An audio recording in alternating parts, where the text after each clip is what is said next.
고난주간 골방기도의 6번째 날입니다. 오늘은 주님이 이루신 내 삶의 기적 6번째 시간으로 소망의 기적, 침묵 속에 일하시는 하나님이란 제목으로 주의 말씀의 은혜를 나누시도록 하겠습니다. 오늘 우리가 함께 살펴볼 성경 말씀은 로마서 8장 24절부터 25절까지의 말씀입니다. 우리가 소망으로 구원을 얻었음에 보이는 소망이 소망이 아니니 보는 것을 누가 바라리요. 만일 우리가 보지 못하는 것을 바라면 참음으로 기다릴지니라. 오늘 이 시간은 고난주간 골방기도의 마지막 시간입니다. 주님께서 이루신 내 삶의 기적, 그 마지막 기적으로 소망의 기적에 관해서 살펴보겠습니다. 전통적으로 고난주간 마지막 날인 토요일을 침묵의 날이라고 부릅니다. 이는 금요일 오후 예수님께서 십자가에서 죽으신 후 사흘 후 다시 부활하시기까지 그 차가운 돌 무덤 속에 누워 계신 채 침묵만을 유지하셨기 때문입니다. 사실 신앙생활하면서 오히려 핍박이나 고난 자체보다 우리를 더 힘들게 만드는 것은 하나님의 침묵이 아닌가 싶습니다. 아무리 부르짖어도 대답이 없고 눈을 씻고 찾아봐도 하나님의 손길이 보이지 않을 때 바로 그러한 침묵의 토요일과 같은 날이 우리 삶 속에 실제로 존재합니다. 아마도 예수님의 제자들도 이 침묵의 날을 참으로 고통스럽고 답답하게 보냈을 것입니다. 하지만 여러분, 오늘 우리가 나누고자 하는 이 소망의 기적은 바로 이 같은 침묵의 자리에서 시작된다는 사실을 잊지 마십시오. 우리는 기적을 항상 눈에 보이는 현장 속에서만 찾으려고 하지만 사실 진짜 기적은 아무것도 보이지 않는 무덤과 같은 현실, 아무리 소리를 질러도 대답 없는 침묵의 현장 속에서 시작된다는 사실을 잊지 말아야 됩니다. 그런 의미에서 오늘 우리가 읽은 본문의 말씀은 우리의 소망의 근거가 진정으로 어디에 있는지를 다시금 돌아보게 하는 말씀입니다. 오늘 본문 로마서 8장 24절 말씀에서 사도 바울은 우리의 생각과는 다분히 차이가 있는 아주 역설적인 정의를 내리고 있습니다. 바로 이렇죠. 우리가 소망으로 구원을 얻었음에 보이는 소망이 소망이 아니니 보는 것을 누가 바라리요. 사실 인간은 본능적으로 눈에 보이는 데이터, 손에 잡히는 결과물들을 근거로 소망의 근거를 삼습니다. 그래서 통장 잔고가 넉넉할 때 경제적인 소망을 품고 건강검진 결과가 좋을 때 장수에 관한 소망을 품습니다. 하지만 성경이 말하는 소망은 그 근거의 차원이 다릅니다. 이는 바로 하나님의 신실하신 성품, 즉 보이지 않는 하나님의 변치 않은 약속을 소망의 근거로 삼는다는 사실입니다. 그렇습니다. 우리가 보이지 않는 상황에서도 소망을 품을 수 있는 것은 우리 아버지 되시는 하나님께서 신실하시기 때문입니다. 예수님이 돌아가신 후 그 다음 날인 토요일날 주님은 돌 무덤 안에 누워 계셨습니다. 그리고 그 무덤 앞은 거대한 바위로 막혀져 있었습니다. 그런 의미에서 주님 돌아가신 후 다음 날인 토요일은 제자들 편에서는 철저히 절망의 날이 아닐 수 없습니다. 이는 눈에 보이는 현실이 이미 끝이었기 때문입니다. 하지만 하나님 편에서 이 침묵의 날은 당신의 약속이 이루어지는 과정일 뿐이었습니다. 사실 주님은 생전에 내가 제3일에 살아나리라 라고 여러 번 제자들에게 말씀하셨습니다. 그럼에도 불구하고 제자들은 눈에 보이는 현실이 너무나 절망적이었기 때문에 주님 약속을 기억하지도 붙잡지도 못했던 것입니다. 하지만 여러분, 우리가 믿는 하나님은 한 번 뱉으신 말씀을 결코 거두지 아니하시는 분이십니다. 그래서 민수기 23장 19절에서 이렇게 선포하지 않습니까? 하나님은 사람이 아니시기에 거짓말을 하지 아니하시고 인생이 아니시니 후회가 없으시도다. 어찌 그 말씀하신 바를 행하지 아니하시며 하신 말씀을 실행하지 않으시랴. 우리가 침묵 속에서도 소망할 수 있는 이유는 하나님께서는 침묵하시는 동안에도 당신이 하신 약속을 지키기 위해서 여전히 일하고 계시기 때문입니다. 눈에 보이지 않는다고 멈춰진 것이 아니라는 것이죠. 그렇습니다. 우리는 흔히 하나님께서 말씀하지 아니하시면 아무 일도 안 하신다라고 착각합니다. 눈에 보이는 역사가 없으면 하나님이 부재하신다고 생각합니다. 하지만 이 침묵의 토요일에 주님의 무덤 안에서는 부활을 위한 준비가 시작되고 있었습니다. 오히려 침묵 속에서 가장 치열하게 일하고 계셨던 것입니다. 식물의 씨앗이 땅에 심겨 침묵의 시간을 보낼 때 겉으로는 아무 변화가 없어 보이지만 땅 속에서는 껍질이 터지고 뿌리가 내리는 거대한 생명의 역사가 일어난다고 합니다. 소망의 근거는 바로 이같이 보이지 않는 역동성에 있습니다. 그러므로 지금 여러분의 기도가 응답되지 않는 것 같고 또 상황이 요지부동인 것처럼 보여도 그것은 하나님이 쉬고 계신 것이 아니라 여러분의 인생이란 대지 아래에서 부활의 뿌리를 내리시고 계시는 중임을 믿으시기 바랍니다. 겉으로 드러나는 싹보다 더 중요한 것은 보이지 않는 곳에서 형성되는 기초임을 믿으시기 바랍니다. 사도 바울이 로마서 8장 18절에서 이렇게 말했습니다. 생각하건대 현재의 고난은 장차 우리에게 나타날 영광과 비교할 수 없도다. 만일 우리의 소망이 이 땅의 시간, 즉 크로노스의 시간에만 갇혀 있다면 이 토요일은 절망의 날인 것이 분명합니다.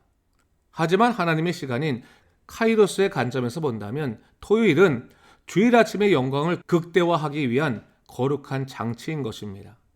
그러므로 명심하십시오. 우리가 보이지 않는 것을 바랄 수 있는 이유는 우리의 시선이 이 짧은 생애를 넘어서 저 영원한 하나님 나라를 향해 있기 때문입니다. 영원이라는 캠퍼스 위에 그려지는 우리의 인생을 볼 때 오늘의 침묵은 아주 작은 점 하나에 불과하다는 사실을 기억하시기 바랍니다. 자, 그렇다면 이 보이지 않는 소망에 관한 교훈을 어떻게 우리의 척박한 삶의 현장에서 적용할 수 있을까요? 사도 바울은 25절에서 참음으로 기다릴지니라 라고 아주 짧지만 강력한 실천적인 지침을 주고 있습니다. 그런 의미에서 여러분의 삶에 실망스러운 상황이 발생한다 하더라도 그것을 섭리적인 관점에서 해석해 내십시오. 예수님의 제자들에게 있어서 당시 돌무덤은 그저 시신을 안치하는 인생의 끝이었을지 모릅니다.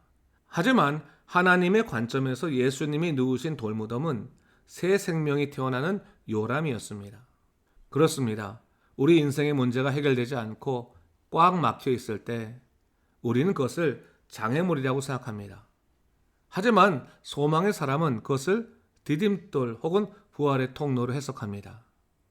그렇다면 지금 여러분의 삶을 가로막고 있는 큰 돌은 무엇입니까? 그것을 걸림돌이 아닌 하나님의 역사가 일어날 디딤돌로 해석하시기 바랍니다. 그렇게 되면 그 걸림돌은 나를 가두는 벽이 아니라 하나님의 권능이 나타날 때 굴러가 버릴 기적의 문이 될 것임이 틀림없습니다. 때때로 답답하고 고통스러운 침묵의 날을 맞이했을 때 우리 자신의 기다림의 태도를 한번 바꿔보십시오. 본문에서 참음으로 기다린다라고 하는 말은 아무것도 안 하고 넋놓고 기다린다는 의미가 아닙니다. 참는다는 의미의 헬라어 히포모네는 비바람 속에서도 그 자리를 굳건하게 지켜내는 군인의 기세와 같은 말입니다.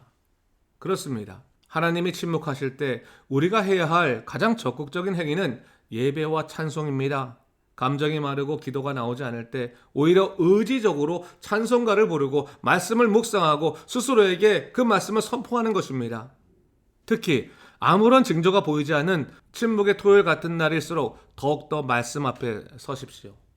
감정에 이끌리지 말고 약속에 의존하십시오. 보이지 않지만 하나님은 선하시다라는 고백을 입술 밖으로 내뱉으십시오. 이것이 침묵의 시간을 견디는 가장 강력한 영적인 무기입니다. 그렇습니다. 하나님께서는 침묵하시는 것처럼 보여도 자세히 살펴보면 우리를 먹이시고 입히시는 세밀한 손길을 도처에 준비해 두셨습니다. 한번 시간을 내어 여러분의 삶에 일어나는 일들을 한번 기록해 보십시오. 비록 여러분이 생각하는 가장 절박한 기도가 아직 응답되지 않았다 할지라도 하나님은 여전히 우리의 삶 가운데 여러분을 위한 일용할 양식, 가족의 안부, 숨쉬는 생명 등 소망의 근거가 되는 일들을 수없이 허락해 주신 것을 깨닫게 되실 것입니다. 그러면서 하나님께서 여러분을 위하여 여전히 일하고 계시다는 사실을 깨닫게 될 것입니다.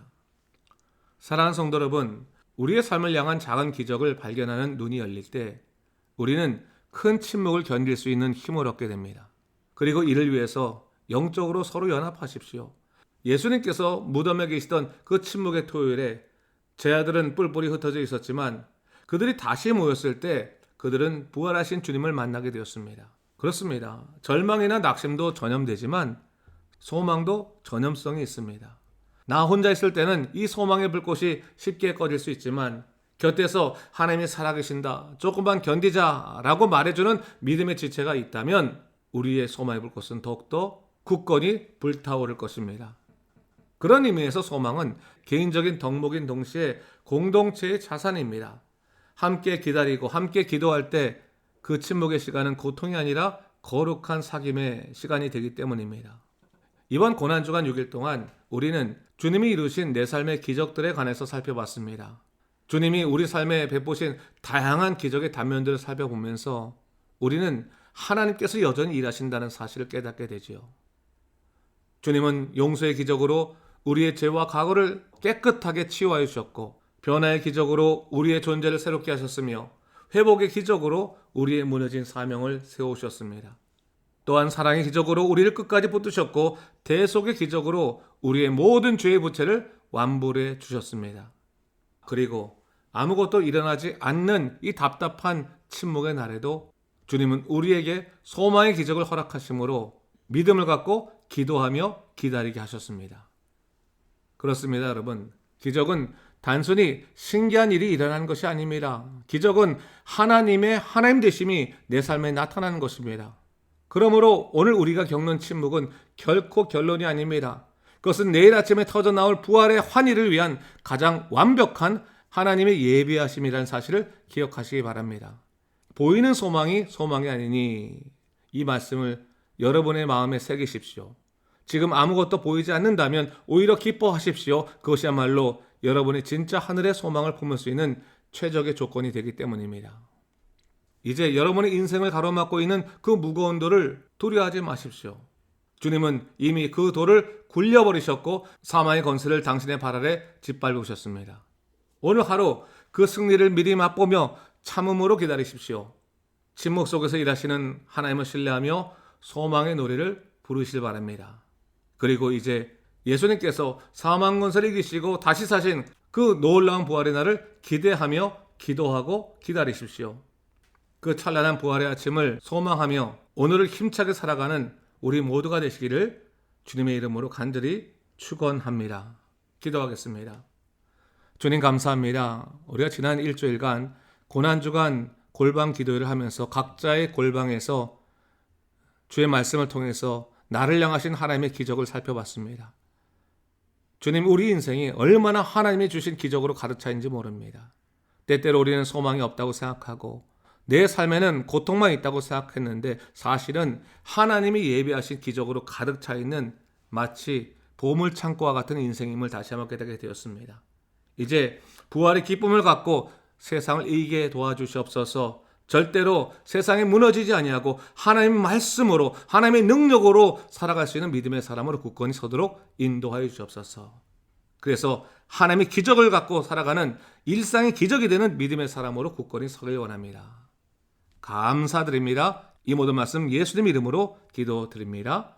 아멘.